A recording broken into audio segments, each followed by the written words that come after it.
Good afternoon, ma'am. Good afternoon. So this is your probably last class before your end semester starts. So end semester 21st से start है ना? 20th या 21st से?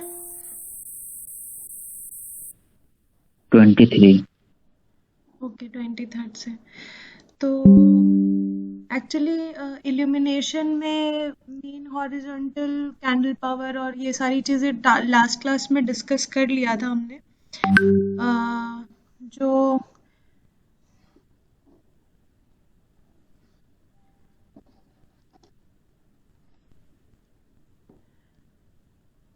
Video है वो भी post कर दिया है मैंने. उसका लिंक आई थिंक मैंने शेयर नहीं किया है तुम्हारे गूगल क्लासरूम में, वो मैं कर दूंगी, तो उसको चेक कर लेना. सो बेसिकली इल्यूमिनेशन के calculation of illumination, calculation of lux, वहाँ तक हम लोगों ने कवर कर लिया था लास्ट क्लास में. तो बेसिकली दो छोटे topics are left. One is electrolysis and motor circuit control, and some part of illumination was left from your course which I wanted to cover before your end semester starts. So illumination में हमने जो part देखा था वहाँ पर हमने calculation of lux देखा था, calculation of intensity of light देखा था, कैलकुलेशन ऑफ कैंडल पावर देखा था in last class. Now the next thing which is in your course is illumination at different applications. मतलब कि अगर हम स्ट्रीट लाइट की बात करें, हाउस लाइटिंग की बात करें, या फ्लड लाइट की बात करें, हॉस्पिटल्स की बात करें, डोमेस्टिक या इंडस्ट्रियल पर्पस के लिए अगर हम लोग डिस्कस करें, तो everywhere the requirement of illumination, requirement of light intensity और requirement of lux is different regarding to the application or use of light at the area. तो वो हम लोगों को एप्लीकेशन वाइज देखना है इल्यूमिनेशन में. So that is what we are discussing here. The intensity of illumination required on the surface is depending upon the type of work being done. For each type of work, there is a range of brightness that causes minimum fatigue and gives maximum output in terms of quality and quantity. Right? Moving objects and the objects that are seen for a longer duration require more illumination as compared to the stationary objects. It means that कि कोई भी जहाँ पर कोई object जो है वो continuous अगर मोशन में है और उसको बहुत देर तक तुमको देखना है, देख के काम करना है, तो उस केस में इल्यूमिनेशन या लक्स की जो क्वांटिटी होगी, रिक्वायरमेंट होगी, वो ज़्यादा होगी as compare to the objects which are under stationary position and needs to be observed for a shorter duration of time. Okay.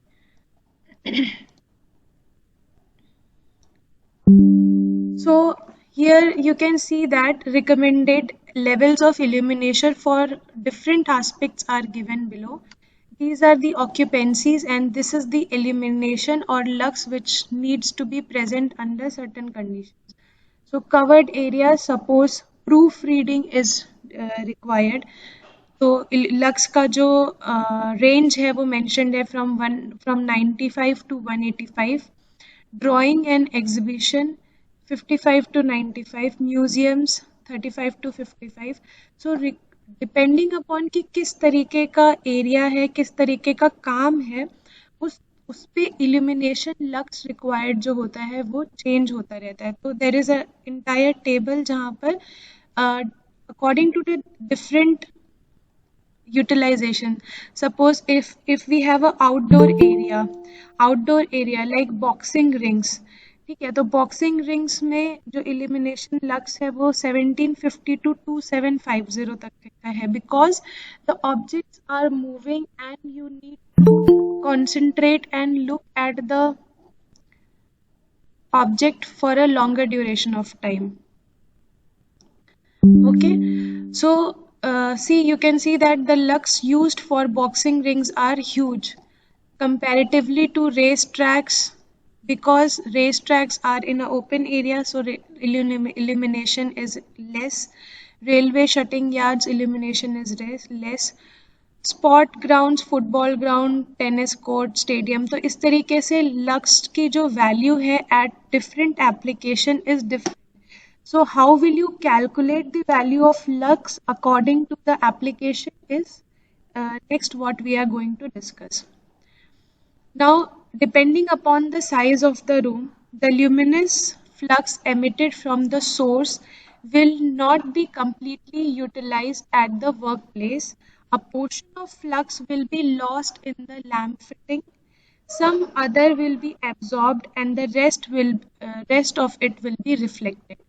सो मैंने ये पहले भी डिस्कस किया था तुम लोगों के साथ कि if your room in which you are living और your study room, your dining room और योर किचन, तो तुम घर में भी देखोगे या ऐसे भी देख सकते हो इन योर हॉस्टल्स कि जो खाली रूम्स होते हैं वहाँ पर हमारा जो लाइट की इंटेंसिटी या जो रोशनी, even though the size of the room is same and the amount of lamps you are using in the room is same. But अगर तुम्हारा रूम भरा हुआ होगा with a lot of luggage, with a lot of equipment, तो उस room में जो light की इंटेंसिटी होगी वो कम नजर आती है as compared to the rooms which are vacant, because the light is being absorbed by the amount of objects which is present in the room, right? So some of the amount of light is wasted in the fittings of the lamp, some of the amount of the light is absorbed, and the rest of it is reflected, which is reflected to your eye and you can see as the light is present in the room. This absorption and reflection are depending upon the size, color, walls and ceiling. Illumination in any room depends upon the reflected light from the walls and the ceiling. White color walls and ceiling reflect more light as compared to colored ones. इसीलिए तुम देखोगे कि जितने भी government offices होते हैं या there is a certain color coding which is given to schools, colleges कि इस कलर का आप ये रखेंगे so that कि जितना लाइट कलर होते हैं उतना रिफ्लेक्शन ऑफ लाइट ज़्यादा होता है, एब्जॉर्प्शन कम होता है. ये तुम लोगों ने ब्लैक बॉडी में भी सुना होगा इन फिजिक्स की, ब्लैक बॉडी सारा लाइट को एब्जॉर्ब कर लेता है जिसकी वजह से हमको वो ब्लैक दिखता है. तो जितना ज़्यादा वाइट वॉल्स होंगे, वाइट सीलिंग होगा, उतना ज़्यादा लाइट ज़्यादा रिफ्लेक्ट होगा और उतना ही हमको लाइट दिखेगा, ठीक है, in a room. Mounting height and space of fittings. In general, lighting the illumination at any point should not vary throughout the room, so that the lamp fittings for general lighting should be in such a way that the illumination received from each fitting overlaps with the other. In order to provide adequate illumination over the working plane, the distance of light source from the wall should be half of the distance between the two adjacent lamps, and also distance between the source fitting or the spacing should not exceed more than 1.5 times of the mounting height. यानी कि space between the two lamps which is fitted at the opposite ends of each other to the height of the fitting of the lamp should not be greater than 2, should not be more than twice, and that is why space by height ratio of mounting a lamp is given as space by height is less than equal to 1.5. तो ये ratio जो है वो maintain करना होता है for better illumination, so that कि तुम्हारा जो भी हाइट है एरिया का या रूम का जो स्पेस है उसके हिसाब से तुम्हारे रूम में मैक्सिमम अमाउंट ऑफ लाइट जो है वो प्रेजेंट रहे या मैक्सिमम अमाउंट ऑफ लाइट को तुम यूज कर सको. Now there are different type of settings of lighting which is done in case of different areas. अगर हम ग्राउंड्स की बात करें, स्ट्रीट की बात करें या फ्लड लाइटिंग की बात करें, तो अलग अलग जगह पे अलग अलग कैलकुलेशन के हिसाब से इल्यूमिनेशन या लाइटिंग की व्यवस्था की जाती है. So let us see few examples of it. So street lighting is the first one. Street lighting not only requires for shopping centers, promenades, etc., but also necessary for the following. In order to make the street more attractive, so that obstructions on the road clearly visible to the drivers or of vehicles, to increase the community value of the street, to clear the traffic easily in order to promote safety and convenience. So these are the few like important points which needs to be taken care before you do the street lighting.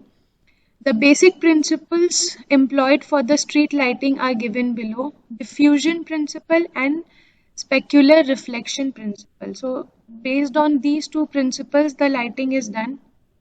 You do not need to study it in very detail. मैं बस एक एक दो दो line में बता दे रही हूँ. Diffusion principle: in this method light is directed downwards from the lamp by the suitably designed reflectors. So basically light is directed downwards.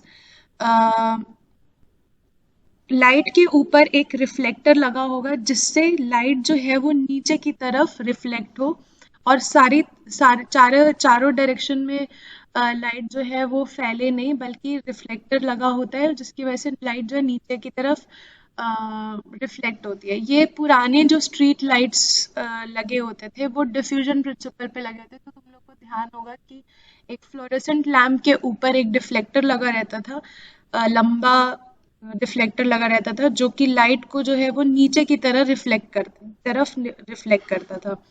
The design of these reflectors are in such a way that they may reflect total light over the road surface uniformly as much as possible. The reflectors are made to have a cutoff between 30 to 45 degrees so that filament of the lamp is not visible except just below the source, which results in eliminating the glare of the filament light. Illumination at any point on the road surface is calculated by applying inverse square law or point by point method. Now, illumination has two laws because it is not very it is not mentioned in your course, इसलिए मैंने उसको discuss नहीं किया. But there are two laws, inverse square law और point by point law, जिस पे based होता है illumination, calculating of illumination in a road surface. तो ये जो डिफ्यूजन प्रिंसिपल है ये दोनों लॉ को फॉलो करता है. If you want to read इस चैप्टर के पहला वाला जो चैप्टर था जिसमें हमने MSCP और MHCP पढ़ा था, उसी में हमारा ये दोनों लॉ मेंशन्ड है. If you want you can just have a look at different these two laws of illumination. ठीक है, because it is not mentioned, मैंने ये discuss नहीं किया तुम लोग को. So specular reflection principle: the specular reflection principle enables motorists to see an object about 30 meters ahead. Now this is the recent technique which is being used in street lighting nowadays, and this is the diagram of the specular reflection of street lighting. यानी कि इसका reflection इस तरीके का होगा कि जो object है वो 30 मीटर अहेड का जो ऑब्जेक्ट उसके सामने आ रहा होगा वहां तक का उसका रिफ्लेक्शन उसको दिखेगा.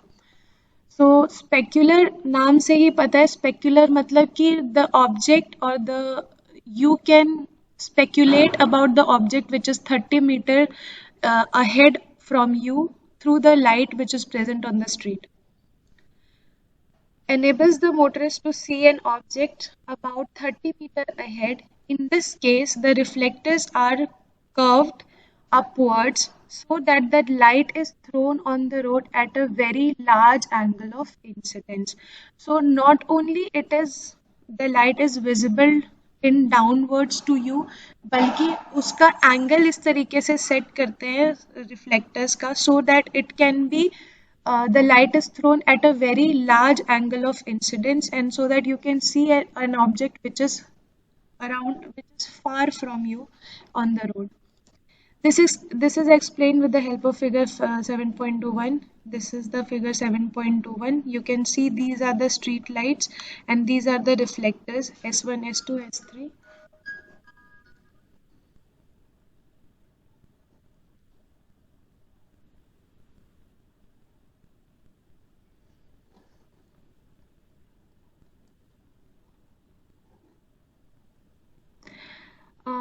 object resides over the road at P in between the lamps S1, S2 and S3 and the observer at Q, thus the object will appear immediately against the bright road surface due to the lamps at a longer distance. This method of lighting is only suitable for straight section along the road.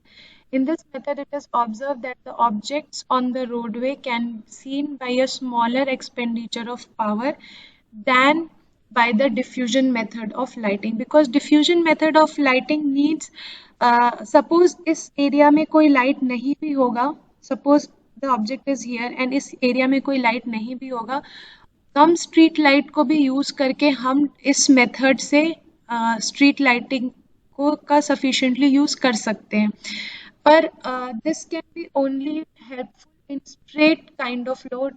अगर curved road है तो वहां पर ये जो reflectors हैं इनका light curved roads में डायरेक्ट ऑब्जेक्ट पे नहीं पहुंचेगा, जिसकी वजह से डायरेक्टली ऑब्जर्वर को वो ऑब्जेक्ट रोड पे नहीं दिखेगा. So it has the limitation for those type of road which are straight and long. Usually highways and all में स्ट्रेट लॉन्ग रोड्स होते हैं, तो वहां पर हम स्पेक्युलर रिफ्लेक्शन मेथड यूज कर सकते हैं. Illumination level, mounting height and types of lamp for street lighting. So see, area and illumination is mentioned here. Road junctions and important shopping centers need illumination of 30 lumen.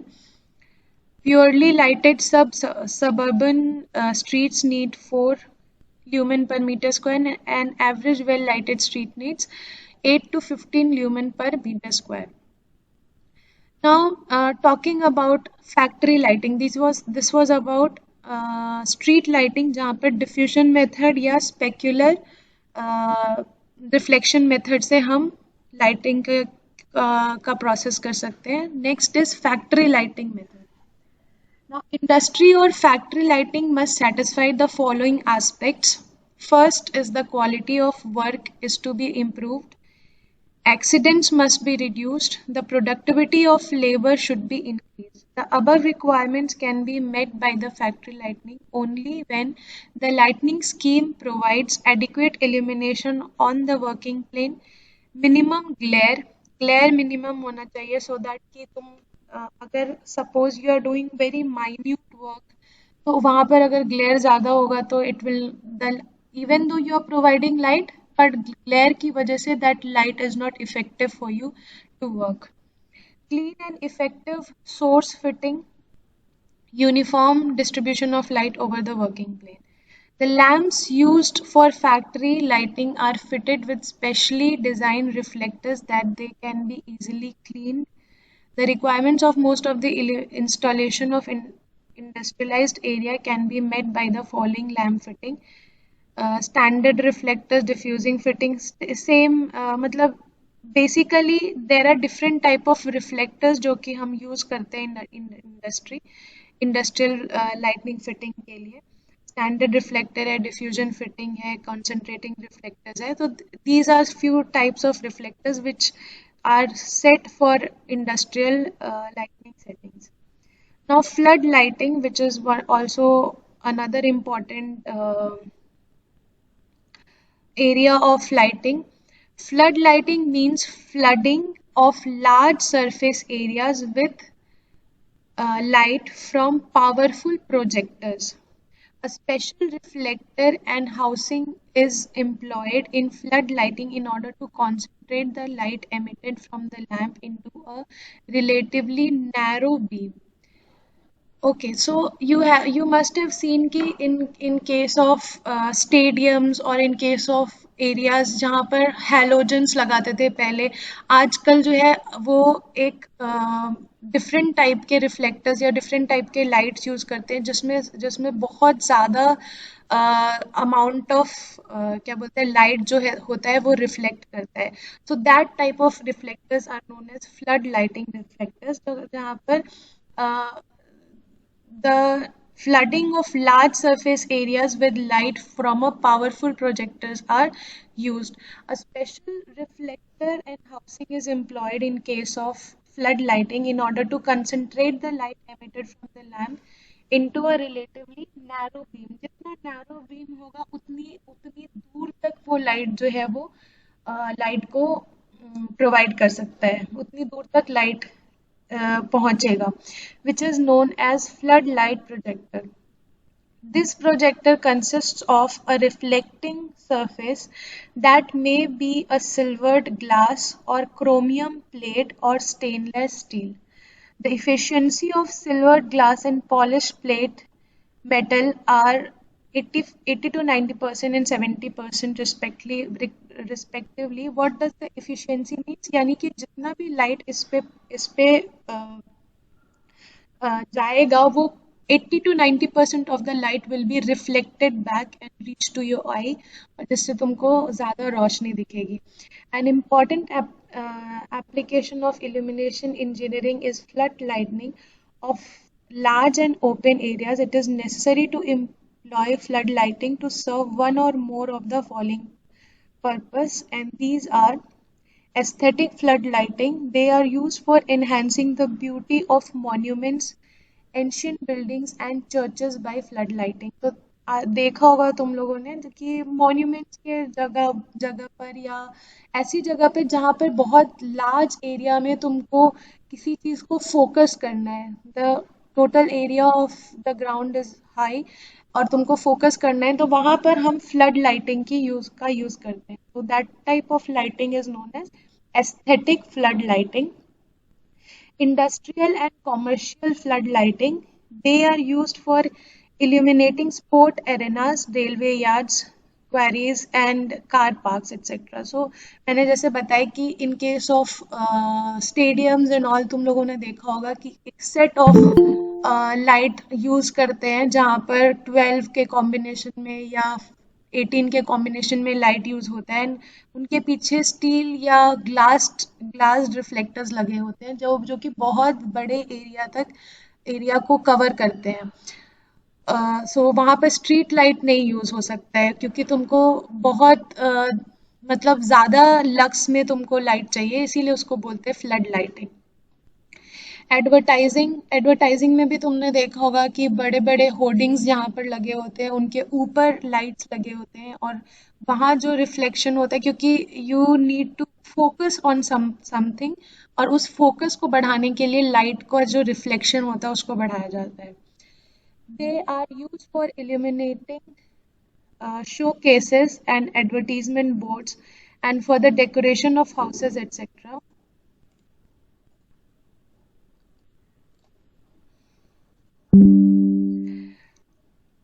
The projectors of flood lighting schemes are classified according to the light beam spread are discussed below.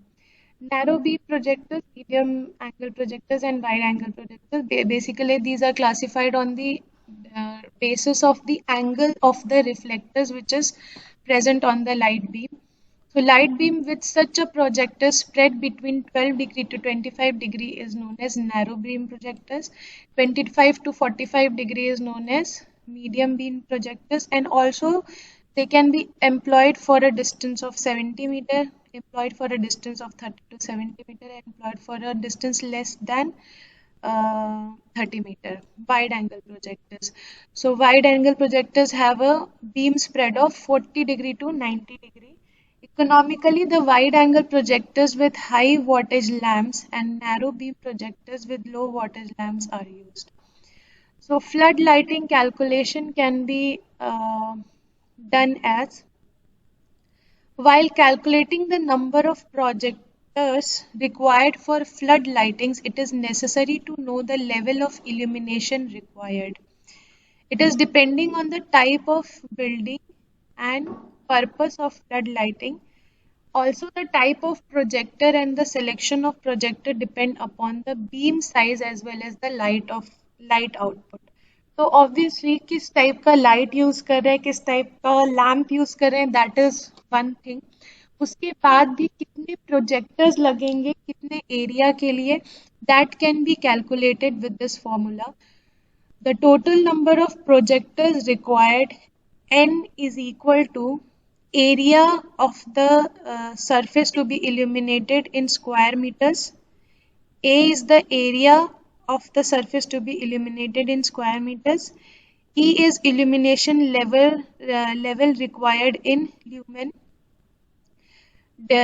Depreciation factor जो हम लोगों ने last class में देखा था, different type of factors निकाला था. Second is depreciation factor, base light factor, utilisation factor. ये सारा चीज़ हम लोगों ने इल्यूमिनेशन को यूज़ करके और कैंडल पावर को यूज़ करके लास्ट क्लास में देखा था कैसे निकालना है.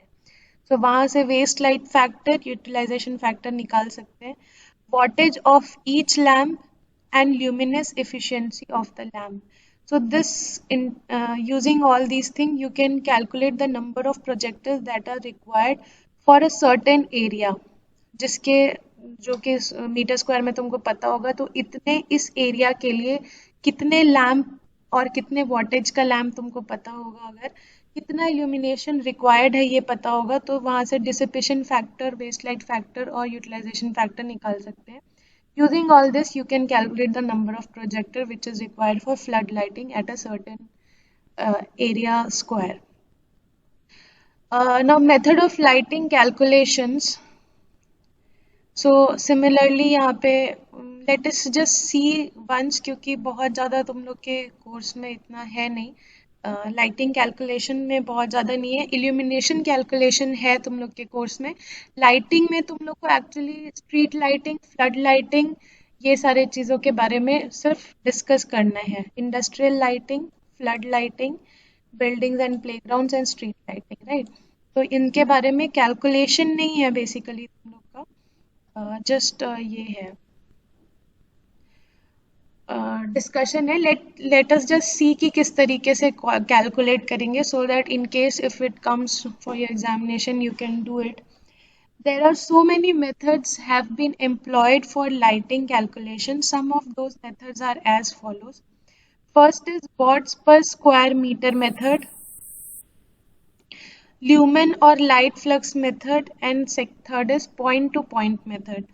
Watts per square meter method, basically what you are doing according to the area you are calculating कितना watt का power use, कितना watt का power use होगा for illumination purpose.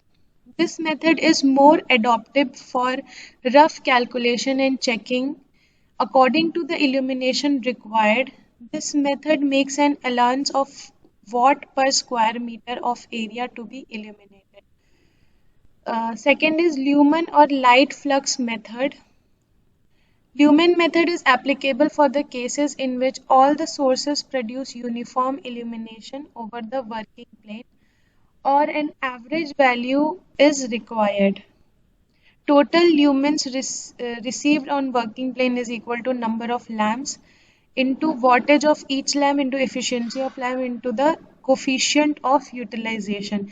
We can see some numerical where you will be more clear of all these things. Point to point or inverse square law method is the most applicable method which is calculated, which is used for calculating the illumination and the in general calculating of n.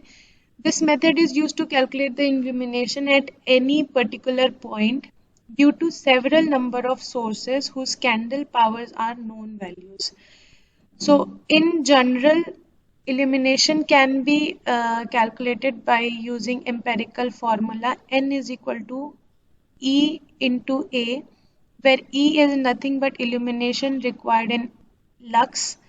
For a certain area कितना illumination required है ये अभी हमने ऊपर table में देखा है. तो उस टेबल को यूज करके हम E की वैल्यू पता कर सकते हैं, या एक जनरल में एक आइडिया हमें होना चाहिए एज एन इल्यूमिनेशन इंजीनियर. अगर कहीं हम काम कर रहे हैं तो एक जनरल हमको एक चार्ट दिया जाएगा कि अगर डोमेस्टिक पर्पस के लिए हम यूज कर रहे हैं तो इल्यूमिनेशन कितना है, इंडस्ट्री के लिए यूज कर रहे हैं तो इल्यूमिनेशन कितना है. तो डिपेंडिंग अपॉन दैट ई की वैल्यू जो है वो हमको समहाउ पता रहेगी कि ई कितना इल्यूमिनेशन चाहिए for a certain area.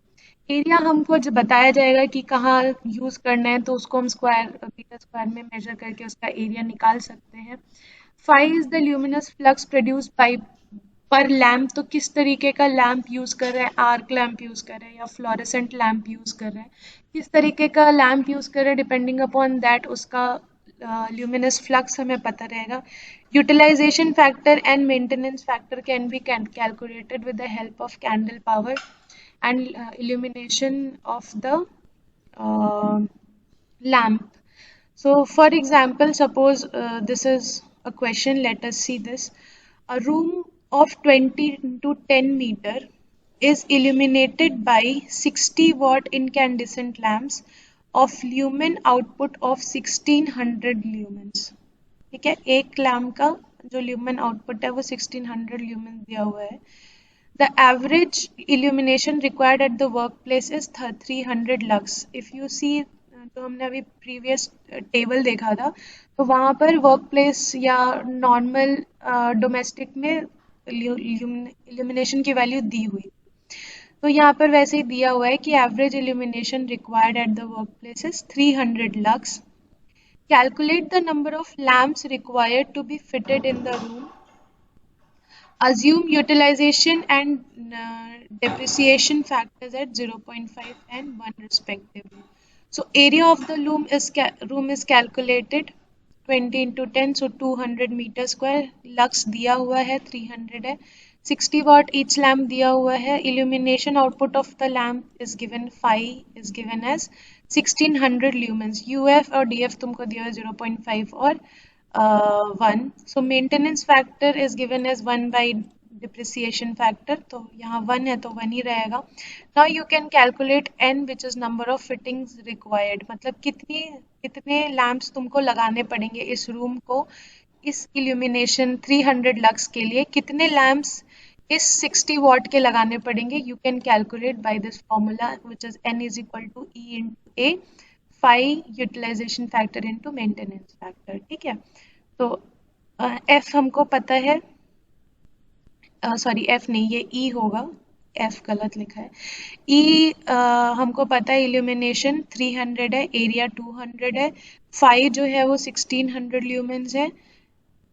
MF हमको पता है is 1 and DF हमको पता है 0.5. So 7.5 lamps. Obviously 0.5 lamps हम लोग नहीं यूज कर सकते. Either we will use 7 lamps or 8 lamps. So for safety purpose या for better purpose, we always go for extra. मतलब 7.5 है तो 8 lamps के लिए जाएंगे, not 7 lamps. मतलब अच्छा यही माना जाता है कि ज़्यादा के लिए जाए, कम के लिए नहीं जाए. तो obviously 8 lamps will be giving you the required illumination of the room. ठीक है, सिमिलरली यहाँ पर एक और क्वेश्चन देख लेते हैं. The front of a building 35 into 18 meter is illuminated by 50 lamps. The wattage of each lamp is 80 watt. The lamps are arranged so that uniform illumination on the surface is obtained.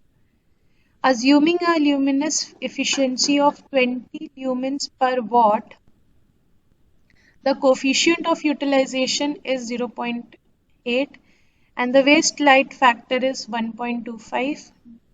Dissipation factor is 0.9. Determine the illumination on the surface. So area हम पहले calculate कर दिए. Number of lamps is mentioned here. N की value जो है वो यहाँ पर मेंशन है, इल्यूमिनेशन निकालना है. ठीक है, तो number of lamps is 15. luminous efficiency is given as eta is given as 20 lumens per watt and wattage of each lamp is given as 80 watt, right?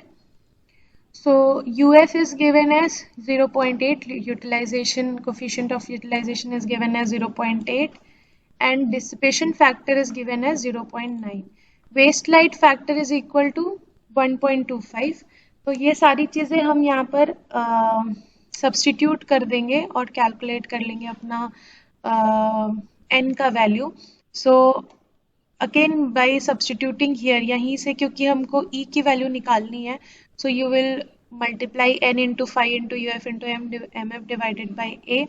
यहाँ पे efficiency दिया हुआ है, so you can substitute this and calculate the value of MF using the efficiency of the luminous efficiency of the lamps. वहाँ से MF की value निकाल लेंगे और उसको सब्स्टिट्यूट कर देंगे to calculate the value of E. ठीक है. So this is how you can calculate. Basically point to point inverse square law he use होता है for calculating the illumination number of lamps that is required for the required illumination. तो यही formula use करके हम लोग calculate करेंगे. ठीक है. इन केस अगर तुम लोग को MF निकालना या UF निकालना याद नहीं है तो पिछली क्लास में हमने डिस्कस किया था. मैं एक बार दिखा देती हूँ तुम लोग को. आई होप लास्ट क्लास में बहुत सारे लोग नहीं भी आए थे. इस चैप्टर में थोड़ा बहुत फ्लोरेसेंट लैम्प के बारे में और इनकैंडेसेंट लैम्प के बारे में जस्ट एक पैराग्राफ है, वो देख सकते हो. Incandescent lamp, these lamps are temperature dependent sources. When electric current is made to flow through a fine metallic wire which is known as filament, its temperature increases. At low temperature it emits only heat energy, but at high temperature the metallic wire emits both heat and light energy. So this type of lamp is known as incandescent lamp. So this is nothing but temperature dependent lamp. जैसे ही current flow करता है through these lamps, these metallic wire जिसको हम लोग filament बोलते हैं, उसका temperature जो है वो इंक्रीज करता है और लो टेम्परेचर पे ये हीट एनर्जी रिलीज करता है. And when it is heated after a certain temperature, जब टेम्परेचर काफ़ी राइज हो जाता है तो ये एक्चुअली लाइट एनर्जी एमिट करता है जिसको हम लोग एज अ illumination देख पाते हैं. Similarly, in case of fluorescent lamp, these are made up of certain materials like phosphor powders exposed to ultraviolet rays emits the absorbed energy into visible radiations fall in the visible range of wavelength. So basically in fluorescent lamp there are phosphor powders which are inside the lamp. Because of the current which is passed to the filament of the lamp, the ultraviolet rays are emitted. और ये rays जब इस powder पे पड़ता है तो they emit the absorbed energy into visible radiations और ये radiation हम लोग को light के form में fluorescent lamp से दिखती है. So ज़्यादा डिटेल में नहीं है, जस्ट ये पूछ सकते हैं कि फ्लोरेसेंट लैम्प और इनकैंडेसेंट लैम्प के बारे में बताओ, तो you can just go through it. और इसके ऊपर वाला जो चैप्टर जो हम लोग ने लास्ट क्लास में डिस्कस किया था उसमें हमारा कैंडल पावर वगैरह के बारे में न्यूमेरिकल है, यूटिलाइजेशन फैक्टर है, तो वो तुम लोग अगर कोई उस दिन नहीं आया था क्लास में तो देख सकते हो.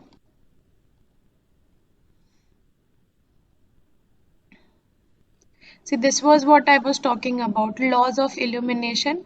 There are two laws of illumination. पहला है inverse square law और दूसरा है Lambert's cosine law. Inverse square law के जो अभी point to point inverse square के बारे में हमने डिस्कस किया, so that is from the inverse square law only. तो बेसिकली ये दो टाइप के लॉ फॉलो होते हैं in case of illumination. See यहाँ पर waste light factor, absorption factor, ये सारा फैक्टर जो है वो मेंशन है. Maintenance factor, utilisation factor, depreciation factor. ठीक है. तो इन केस अगर कोई उस दिन नहीं आया था, कैसे कैलकुलेट करना है मेंशन्ड है, तो you can just see in this chapter. ठीक है. MSCP, MHSP, ये सारा चीज़ उस दिन हमने लास्ट क्लास में डिस्कस किया था. So apart from this, the last module which is important is electrolytic process, electrolysis या electrolytic process, which you have already studied physics में बहुत अच्छे से तुम लोग पढ़े हो in class 11, 12. तो बहुत ज़्यादा इसमें कुछ ऐसा नहीं है कि कुछ नया है बताने के लिए. इलेक्ट्रोप्लेटिंग, इलेक्ट्रो एक्सट्रैक्शन, इन सारी चीज़ों में इलेक्ट्रिसिटी का यूज़ करते हैं हम लोग. इसलिए हम इस मॉड्यूल में पढ़ रहे हैं what is electrolysis. Basically by converting electricity into chemical reaction, हम इलेक्ट्रिसिटी का यूज़ करके सम केमिकल चेंजेस करते हैं जिसकी वजह से either the chemical gets deposited at somewhere, या उसको हम उसके ओर से मेटल को उसके ओर से एक्सट्रैक्ट कर सकते हैं या मेटल को रिफाइन कर सकते हैं. So all these process, refining process या इलेक्ट्रोप्लेटिंग हो गया, इलेक्ट्रो एक्सट्रैक्शन हो गया, all these process requires electrical energy to convert this electrical energy into some chemical changes in form in a metal, in a metallic substance. तो वहाँ पर हम electrical energy का यूज़ कर रहे हैं, इसलिए इस प्रोसेस को बोलते हैं electrolysis. You have already studied about electrolysis in physics in your class 11, 10, 12. उसमें कुछ नया नहीं है जो कि हम डिस्कस कर रहे हैं. Just we will revise it once so that you'll be able to write it if it comes in your examination. So electrolysis is nothing but the process by which electrical energy produce chemical changes. One second.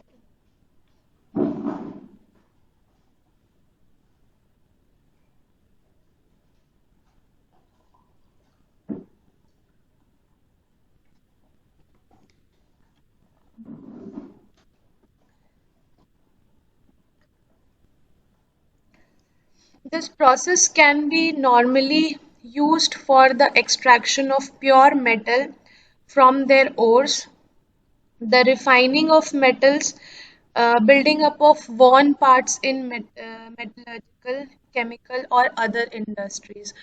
So this process of electrolysis is converting an electrical energy to produce some chemical changes in the metals is known as electrolysis. Basically तुम लोगों ने इस तरीके का electrolysis का process देखा होगा जहाँ पर एक डीसी सप्लाई हम दो इलेक्ट्रोड्स को प्रोवाइड करते हैं. एक इलेक्ट्रोड हमारा कैथोड है, दूसरा हमारा एनोड है. Suppose this solution in this container is water और इसमें हमने NaCl का सॉल्ट डाला हुआ है. There is a mixture of water and NaCl in this container और इसमें हम डीसी सप्लाई प्रोवाइड कर रहे हैं to two electrodes, one is cathode and anode. So what will happen, this NaCl salt will get decomposed into its cation and anion, which is Na plus and Cl minus. Now what will happen after decomposition, ये Na plus जो है वो cathode के पास attract होगा और ये Cl minus जो है वो एनोड के पास अट्रैक्ट होगा, राइट. अब ये कैथोड Na प्लस जो है वो कैथोड से इलेक्ट्रॉन लेकर के क्या हो जाएगा, Na मेटल, सोडियम मेटल में कन्वर्ट हो जाएगा और ये जो Cl माइनस है वो एनोड को इलेक्ट्रॉन दे करके Cl एनायन में कन्वर्ट हो जाएगा, क्लोरीन एनायन में कन्वर्ट हो जाएगा, right.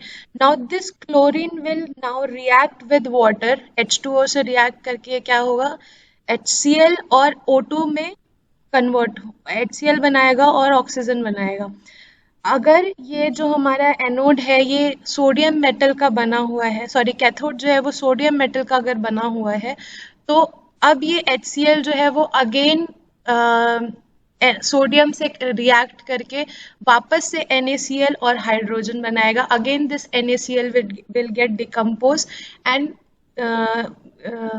get plated at this cathode electrode.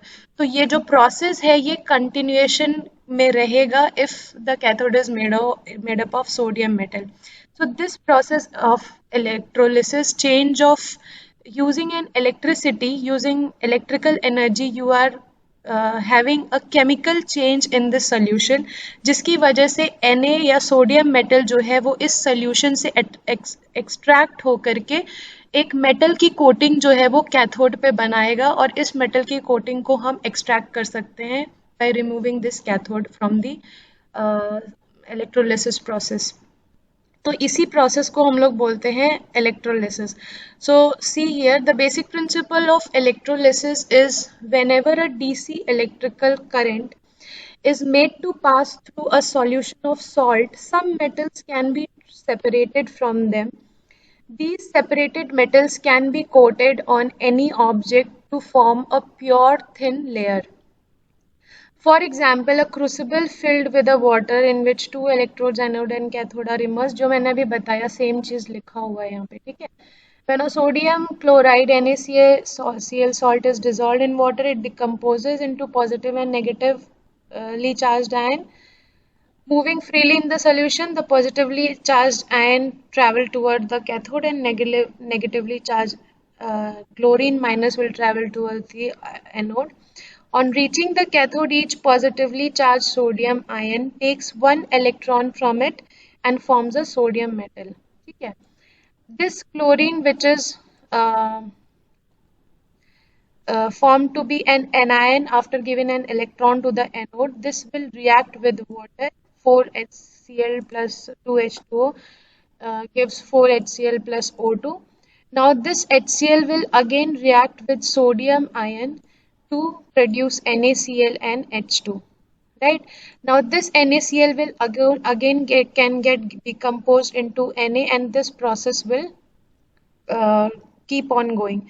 Thus, sodium metal from the sodium chloride in the water is deposited at the cathode. The above process is known as electrolysis process. So, अगर तुम लोग के exam में short notes में आता है तो just draw this diagram और उसको इलेक्ट्रोलिसिस प्रोसेस को डिस्क्राइब करना है कि एक डीसी सप्लाई जब हम किसी दो इलेक्ट्रोड को देते हैं which is dipped into a solution of NaCl, तो it is not only about NaCl, किसी तरह का भी सॉल्ट हो सकता है. अगर Al2Cl3 है या कोई भी ऐसा सॉल्ट है तो वो उसको डिकम्पोज करेगा into its positive ion and negative ion. Positive ion जो है वो कैथोड के पास जाकर के प्लेटिंग बनाएगा और नेगेटिव आयन जो एनोड के पास जाएगा. अब कैथोड के पास जो पॉजिटिव आयन जा रहा है वो कैथोड से एक इलेक्ट्रॉन लेगा जिससे वो एक प्योर मेटल में कन्वर्ट होगा. जो नेगेटिवली आयन जा रहा है एनोड के पास वो उसको इलेक्ट्रॉन देने के बाद वो एक एनायन में कन्वर्ट होगा और वो वाटर से रिएक्ट करके HCl बनाएगा. This HCl will again react with the metal and will convert into a salt and hydrogen. तो ये प्रोसेस को हम लोग इलेक्ट्रोलिसिस प्रोसेस बोलते हैं. Laws of electrolysis, the laws governing the electrolytic process वे प्रपोज्ड बाय माइकल फेराडेज. उनके नाम पे Faraday's first and second law बोला गया है. This law states that the mass of substance deposited from an electrolyte is proportional to the quality of electricity passing through the electrolyte in a given time. मतलब कितना amount of electrolyte जो है deposit होगा, कितना amount of substance का mass जो है वो deposit होगा electrolyte पे is proportional to the electricity which is passing through it and for the time for which the electricity is passing through the electrolyte. So M is proportional to I into T. So M can be written as Z into I into T, where Z is the proportionality constant. I is the steady current because DC current flow करे तो I is the steady current flowing through an electrolyte in amperes, and T is the duration of the current flowing through the electrolyte. So first, this was Faraday's first law. Faraday's second law states that when the same quantity of electric current is passed through different electrolytes, the masses of the substances deposited are proportional to their respective chemical equivalents or equivalent weight. Chemical equivalent wait जो होता है हर substance का अलग अलग होता है. ठीक है, atomic weight, chemical weight, equivalent weight, ये सारा चीज केमिस्ट्री में पढ़ा था. तो equivalent chemical equivalent weight is equal to atomic weight divided by the valency of that metal और वैलेंसी ऑफ दैट सब्सटेंस. तो दिस मीन्स कि किसी भी इलेक्ट्रोलाइट में कितना सब्सटेंस जो है वो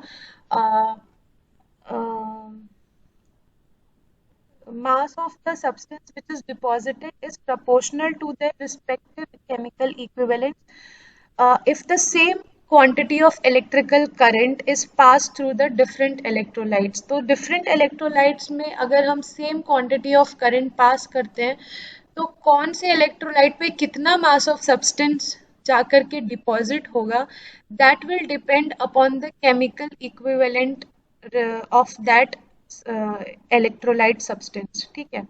तो केमिकल इक्विवेलेंट कैसे निकालेंगे? उस जो भी इलेक्ट्रोलाइट यूज कर रहे हैं, सपोज NaCl यूज कर रहे हैं या ZnCl यूज कर रहे हैं, कोई भी सॉल्ट या कोई भी केमिकल जो भी इलेक्ट्रोलाइट में यूज हो रहा है, उसका केमिकल इक्विवेलेंट वेट हम यहाँ से निकाल सकते हैं, and it will be proportional to the electric current which is passing through the electrolyte, right? Now there are various terms related to electrolytic process. Some of the important terms of electrolytic process are discussed below. First is voltage. It is necessary term for the electrolysis. The voltage required for the passage of current through the electrolysis must be equal to the voltage drop across the electrolyte and electrodes. Voltage drop across the electrolyte and electrodes. If V1 and V2 are the voltage drop across the electrolyte and the electrodes, and V is the total voltage applied across the electrodes, then V is equal to V1 plus V2. यानी कि ये total voltage जो यहाँ पर apply किया गया है, that voltage, this total voltage between the electrodes needs to be equal to the voltage across the electrode plus the voltage drop across the electrolytes. So V1 is the voltage drop across the electrolytes and V2 is the voltage drop across the electrodes. So इन दोनों का जो sum होगा, that will be equal to the total voltage supplied across the electrolysis process. Current efficiency. In the electrolytic process, secondary reactions are caused due to impurities. Therefore, the quality of substance liberated from the electrodes is slightly less than the quality of actual calculated by Faraday's law, which is given by current efficiency is equal to the actual quantity of substance deposited divided by the theoretical quantity of substance deposited. So theoretical quantity of substance can be calculated from here with the help of current, ठीक है। तो इतना current इतने time के लिए flow कर रहा है, उससे हम निकाल सकते हैं कि ये जो है इतना mass of substance will be deposited at the electrolyte, but the theoretical calculation is not always equal to the practical application. इसीलिए करंट की efficiency निकालते हैं कि जो ये करंट हम फ्लो करा रहे हैं इलेक्ट्रोलाइट में से, ये कितना एफिशिएंट है, ठीक है। ये जो करंट फ्लो हो रहा है उसी की वजह से हमारा इलेक्ट्रोलाइट जो है वो सब्सटेंस में कन्वर्ट हो रहा है या वो डिपॉजिट हो रहा है। So generally it is proportional to this theoretically, but practically ऐसा नहीं होगा कि जितना amount of current flow करा रहे हैं उसके basis पे mass इकट्ठा हो रहा है। तो that will give you the current efficiency कि actual कितना mass substance has been deposited to the theoretical quantity of substance which has to be deposited for amount of current which is flowing for a certain amount of time. The energy efficiency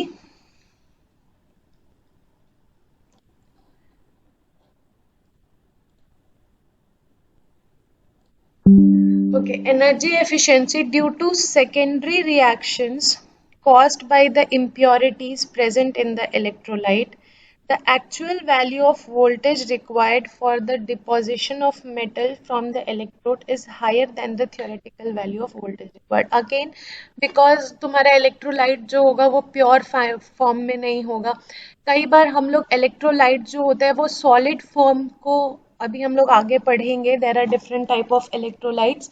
solid form में electrolytes होता है या liquid form में electrolyte होता है। तो solid form को हम लिक्विड फॉर्म में कन्वर्ट करते हैं bye reacting it with the acid, ठीक है। कई बार ऐसा होता है कि मेटल जो होता है वो अपने ओर के साथ होता है, ठीक है। अब उस ओर से हमको उस मेटल को निकालना है, उस मेटल को एक्सट्रैक्ट करना है, तो उसके ओर को पहले हम एसिड के साथ रिएक्शन करवा करके उसको हम लिक्विड फॉर्म में कन्वर्ट करते हैं। तो it will have a lot of impurities when you have used the ore of a metal. तो जितना वोल्टेज रिक्वायर्ड होता है, जितना V1 प्लस V2 अभी जो हमने देखा टोटल वोल्टेज थ्योरेटिकली जितना रिक्वायर्ड होता है उससे ज़्यादा लगता है और for the deposition of the metal, तो वहीं से हम एनर्जी एफिशिएंसी निकालते हैं. So energy efficiency is equal to theoretical energy required divided by actual energy required, यानी actual voltage required. Equivalent weight. The equivalent weight of a substance is defined as the ratio of formula weight to its valency. Equivalent weight is equal to formula weight divided by valency of the whatever the metal, whatever type of electrolyte you are using, that will give you the valency of the metal. So equivalent weight can be calculated is equal to formula weight divided by the valency of the metal. ठीक है. So now application of electrolytic process, this is important actually, क्योंकि electrolytic process जो है वो chemical industry में, metal extraction industry में use होता है. So manufactures of chemicals, various industrial applications of electrolysis such as manufacturing of chemicals such as caustic soda, ammonium sulfate, hydrogen, oxygen and chlorine. Here the production of caustic soda and production of hydrogen and oxygen by electrolysis process are explained below. So I'm not going into detail production of caustic soda. ये तुम लोग just ये method है जो कि तुम लोग एक बार reading लगा लोगे तो होगा.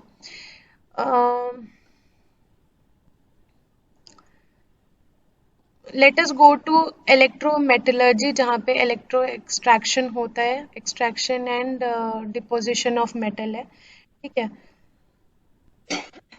Electrometallurgy indicates the extraction of metals from their ores and its refining.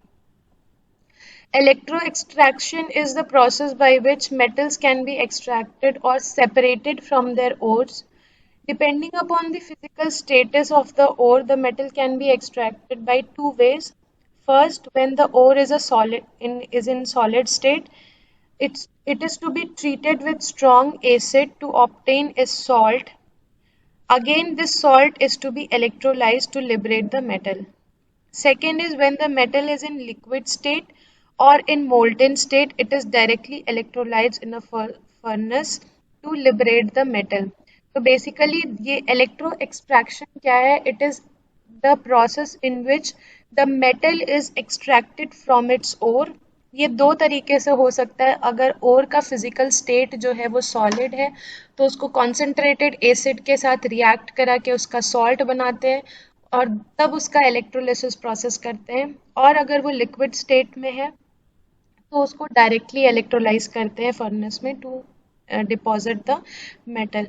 Extraction of a zinc is one of the application of electrolysis process. Zinc can be extracted from zinc ore. The zinc ore is in solid state that has a high content of zinc oxide and it is to be treated with concentrated sulfuric acid. Then it undergoes through several chemical processes to get impurities such as cadmium, copper, zinc sulfate solution, etc. This solution is electrolyzed in a wooden box lined with lead having two electrodes. Both anode and cathodes are lined with lead and aluminium. During the electrolysis, zinc is deposited at the cathode. For this process, the current density at the cathode is 1000 ampere per meter square and the voltage drop is nearly 3 to 3.5 volt. So you can see that कि current का जो amount है that is comparatively very high as compared to the voltage source of the electrolytic process. Similarly, extraction of aluminium can be done. Aluminium का ओर का नाम bauxite, cryolite and barite है, पता ही है तुम लोग को. The ore of aluminium is treated chemically and reduced to aluminium oxide. Then it is dissolved in fused cryolite. The mixture of this is electrolyzed in a furnace lined with carbon and aluminium metal.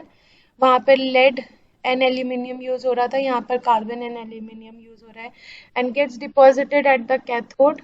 The operating temperature of the furnace is 1000 degree centigrade and voltage required is 8 volt. Current is around 45,000 ampere. So you can just imagine कि कितना high amount of current is required for electrolysis process for extracting a metal from its ore. ठीक है. Now the next process is electro refining. Once the metal is obtained from its ore, it is around 90 to 95% pure. इसका further refining के लिए इसको again electrolysis process से पास कराते हैं, जिसके बाद ये 99% या 100% प्योरिटी के साथ कैथोड पे डिपॉजिट होता है.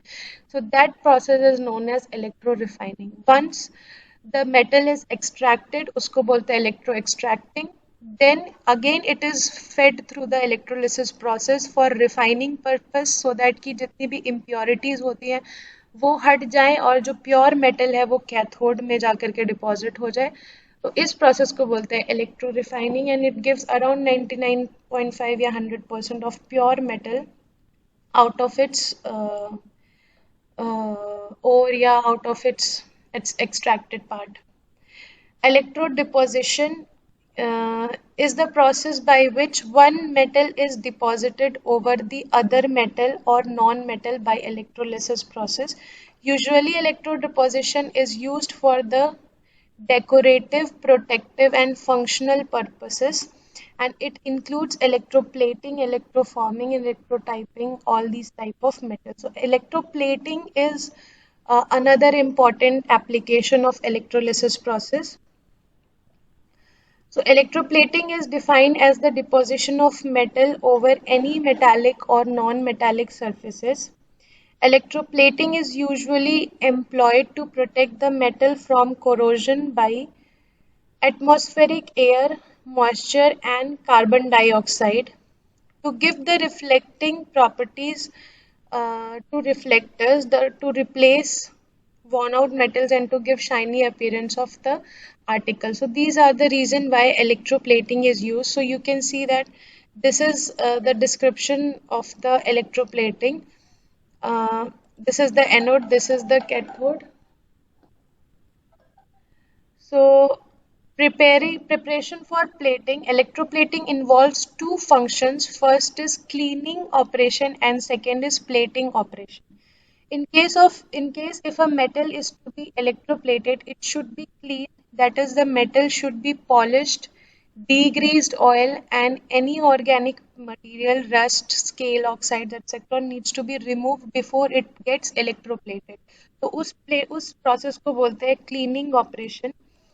After cleaning operation, the plating operation takes place. In plating operation, the metal or article to be electroplated is arranged as the cathode and the anode is made up of the material that needs to be deposited on the metal.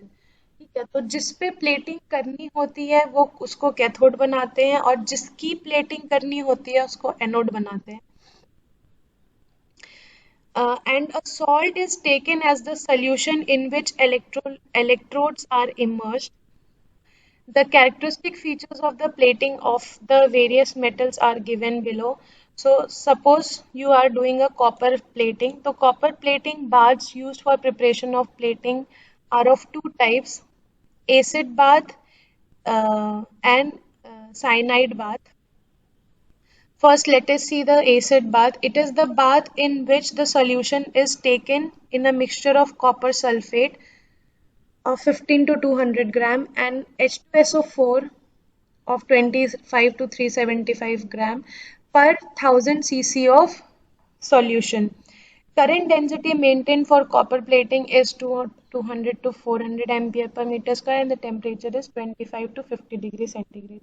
In this plating, the deposit obtained is thick and rough so that the polishing is required. इसी के लिए इसको rough plating ना हो इसलिए cyanide bath is the second method. It consists of a solution with a mixture of 25 gram of copper cyanide, 25 gram of sodium cyanide and 5 gram of sodium carbonate, 6 gram of sodium biphosphate per 100 cc of solution. The current density is 4 to 150 150 ampere per meter square, and the temperature is 35 to 50 degree. In both the methods, the anode is made up of copper because copper plating करनी है, तो anode is made up of copper. If this type of bath is employed, the deposit obtained is thin and smooth. But in both the baths, pure copper will be deposited at the anode. The copper plating is usually employed to prevent the iron particles from rusting, and the inner line coating for silver and nickel plating. So these are the type of electroplatings which is done. इसी तरीके के कुछ और भी electro typing, polishing, metallisation वगैरह, ये सब actually तुम्हारा are the application of this electrolysis process. एक ये देख लेते हैं, एक न्यूमेरिकल भी देख लेते हैं in case of electroplating electrolysis. अगर इन केस तुम्हारे एग्जाम में आता है तो you will be able to do it. So a plate of 2.35 centimeter square during electrolysis, if a current passes through it is equal to 1 ampere for 90 minutes, the density of copper is 8.9 gram per cc, and the EC is electrochemical equivalent of copper is given as 0.03295 gram per coulomb. Find the thickness of the copper deposited on the plates. तो ये plate है. During electrolysis current जो है 1 ampere पास हो रहा है. Electrochemical equivalent of copper दिया हुआ है और कॉपर की डेंसिटी दी हुई है. ठीक है. Now ECE is the Z जो हम ऊपर अभी फर्स्ट लॉ ऑफ फैराडेज में देख रहे थे, M is equal to ZI into T. तो यहाँ पर I भी दिया हुआ है, T भी दिया हुआ है. Z की value is ECE of copper, so Z is 0.003295. So from here you can calculate, time is given in minutes, second में calculate किया, तो weight of copper deposited which is M will give you Z into I into T. तो यहाँ से हम calculate कर लेंगे, तो Z M will be equal to 1.7793 gram. Now the density of copper D is equal to 8.9 gram per cc. तो इतना ग्राम में कितना वॉल्यूम ऑफ कॉपर डिपॉजिटेड होगा निकाल सकते हैं वेट डिवाइडेड बाय डेंसिटी करके. So you will get this much CC of copper will be deposited, this much volume of copper will be deposited. ठीक है. Now area of the plate was given 2.35 centimetre square. यहाँ पर ये CC के form में आया है, तो एरिया पता है, थिकनेस वॉल्यूम पता है, एरिया पता है, तो थिकनेस निकाल सकते हैं. So this will be the thickness of the copper deposited. ठीक है. इसी तरीके से और भी कुछ numericals same Z M is equal to Z into IT use करके न्यूमेरिकल किया हुआ है, and Z is nothing but ECE के फॉर्म में Z हमको दिया रहेगा क्वेश्चन में. ठीक है. So this is it, this is the entire course. हम लोग का जो यूटिलाइजेशन ऑफ इलेक्ट्रिकल पावर था उसमें हमने ड्राइव्स भी पढ़ा, ट्रैक्शन भी पढ़ा, इल्यूमिनेशन, इलेक्ट्रिकल वेल्डिंग और इलेक्ट्रोलिटिक प्रोसेस. तो ये इंटायर कोर्स था तुम्हारा. I can give you one class before your end semester starts. एक doubt clearing class we will do on Saturday maybe. अगर कोई भी डाउट है किसी भी पोर्शन में, न्यूमेरिकल में या किसी पोर्शन में अगर कोई प्रॉब्लम आ रहा है, तो we can discuss it on Saturday. एक डाउट क्लियरिंग क्लास रख देते हैं सो दैट कि before you start your examination तुम लोग को कोई प्रॉब्लम हो तो हम डिस्कस कर सकते हैं. I have shared all the videos on the YouTube channel, वहाँ पे भी जाके देख सकते हो, और मैं लिंक जो है वो तुम लोग के गूगल क्लासरूम में डाल देती हूँ. अगर वहाँ से चेक करना है तो वहाँ से देख लो. Basically your entire course has been covered. अगर कहीं पे कोई चीज़ छूट गई हो या कोई प्रॉब्लम हो तो we can discuss it on Saturday. Okay. So thank you everyone.